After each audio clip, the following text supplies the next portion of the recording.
Sir एक चीज़ और मैं बताना चाहूँगा कि जो हमारे वोटर्स हैं वो भी जानना चाहते हैं कि भारत की जनसंख्या के हिसाब से कितने % जीडीपी का जो खर्च होना चाहिए उन पर स्वास्थ्य सेक्टर में 5% कम से कम 5% खर्च होना चाहिए, जो कि अभी 1.6% जो कि सभी WHO द्वारा रिकमेंडेड है फॉर ऑल कंट्रीज, सभी की पॉपुलेशन के जीडीपी का 5%। पर इसमें वही बात है, ये सिर्फ हेल्थ पे, स्वास्थ्य सुधार होना चाहिए, ना कि सैनिटेशन में, ड्रिंकिंग वाटर में। वो क्या करते हैं, सभी को क्लब कर देते हैं, एनवायरमेंट भी बीच में ले आते हैं, पोल्यूशन भी बीच में ले आते हैं। वो सारे को वो कर देते हैं कि ये हेल्थ का बजट हमने इंक्रीज कर दिया।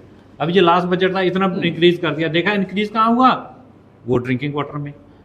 राइट, ठीक है। सो ये वो उसके लिए अलग से फंडिंग। और इस चीज को मुझे लगता है कि भारत के नागरिकों को समझना भी पड़ेगा और बड़ी गहराई के साथ समझना पड़ेगा। तो ये तो थी कि प्राइवेट हॉस्पिटल में जो है ना वो बेटर सुविधाएं क्यों मिलती हैं जी। लेकिन महंगी मिलती हैं।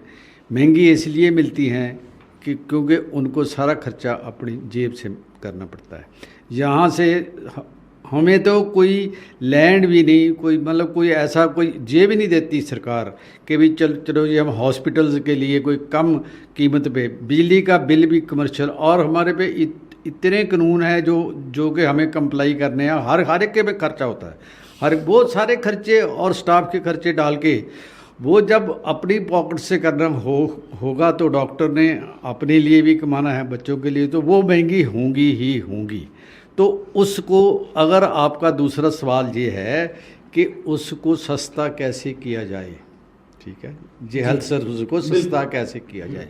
सो उसका पहला स्टेप तो डॉक्टर साहब ने बता दिया, मैंने भी बता दिया कि रेज दी फंडिंग।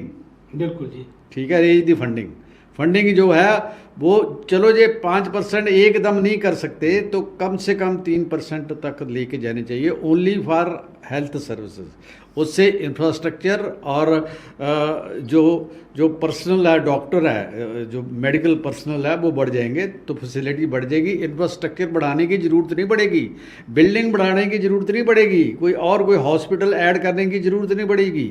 उसी से ही वो हॉस्पिटल जो आज डिफंक्ट पड़े हैं, जिनके पास इंफ्रास्ट्रक्चर जो इक्विपमेंट नहीं है, कोई वो ही काम, एक मशीन मेरी कार खराब हुई पड़ी है, उसको अगर मैं सर्विस करके ले आऊँ और वो चलने लग जाए, दौड़ने लगे, और क्या चाहिए जी।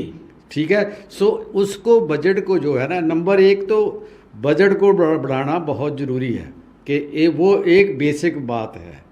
दूसरा जो है कि प्राइवेट हेल्थ सेक्टर में जो हमारे खर्चे, जैसे डॉक्टर साहब ने पहले बताया, जीएसटी, भाई जीएसटी हेल्थ पे जीएसटी लगाने, उससे कमाई करने का क्या फ़ायदा है? कौन सरकार है जो कि बीमार आदमी से जो है वो कमाना चाहती है?